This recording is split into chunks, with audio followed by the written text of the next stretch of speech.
Bom, para falar do risóbio, iniciarei citando algumas características de sua estrutura celular. Sabemos que o risóbio é uma bactéria, portanto, tomando isso de base, podemos seguir para algumas de suas especificidades. O risóbio contém mobilidade própria e possui formato de haste. Aqui podemos ver seu formato e o processo de infecção, que é o que gera nodulação na raiz da planta.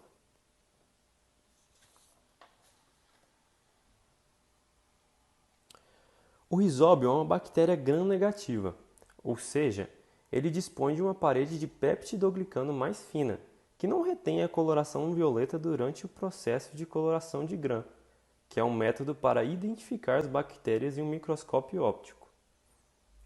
Por sua vez, o risóbio é um ser procarionte.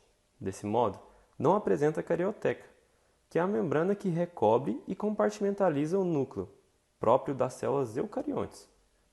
E ele é unicelular, sendo assim, cada organismo é constituído por apenas uma célula. As bactérias que vivem no solo fazem uma parceria que vem dando certo com as raízes das leguminosas. Essas bactérias pegam o nitrogênio que está no ar e fixam ele no solo, para que a planta possa assim absorver o nitrogênio orgânico. O nome desse processo é fixação biológica do nitrogênio.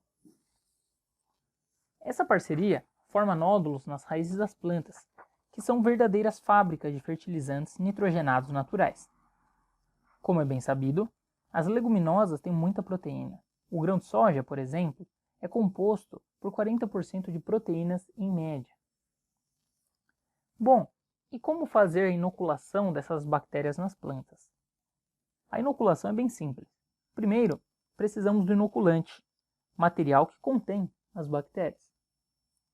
Segundo, precisamos da semente, aqui no caso da soja.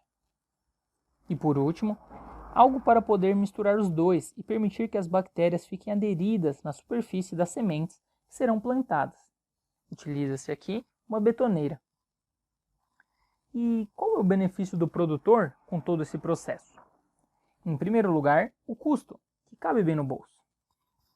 Além disso, o produtor terá uma maior produtividade, já que as plantas estarão recebendo a suplementação necessária de nitrogênio. Quem achar isso tudo muito complicado, lembre-se que os fertilizantes químicos são muito mais caros comparados com esse processo e também muito mais danosos ao meio ambiente. Bom, agora iremos debater acerca da importância do uso do risóbio na produção agrícola. Como citado anteriormente, o risóbio é comumente utilizado no cultivo de leguminosas, como é o caso da soja. Entre os fatores que evidenciam a importância do uso do risóbio na agricultura e, consequentemente, do processo de inoculação, podemos citar o aumento da quantidade de nutrientes que as plantas irão absorver, o alto fornecimento de nitrogênio utilizado para a formação da planta, o que gera menos impactos no meio ambiente.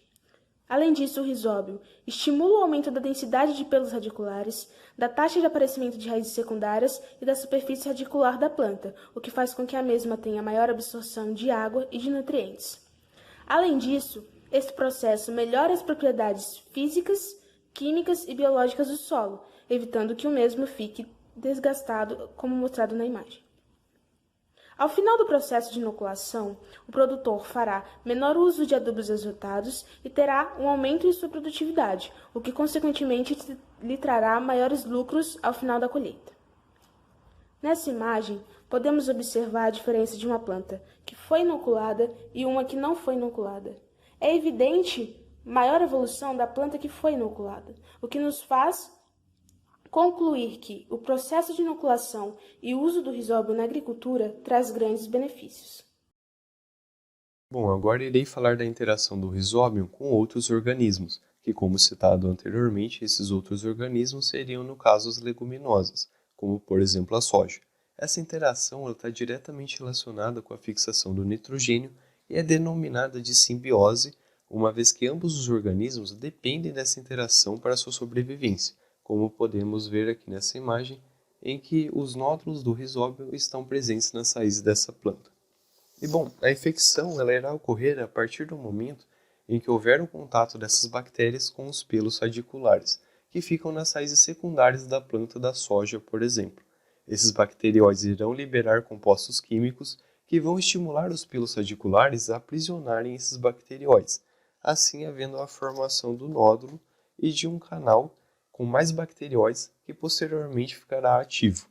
E tudo isso está relacionado com a fixação biológica do nitrogênio, em que o nitrogênio gasoso é convertido em amônia pela enzima nitrogenase e posteriormente em amônio que é absorvível pelas plantas. E podemos observar aqui toda essa relação em que tudo se começa pela ligação do rizóbio ao pelo radicular e depois pelo crescimento da infecção ao longo do pelo, a formação do nódulo e o desenvolvimento do nódulo através do alastramento das ramificações da infecção.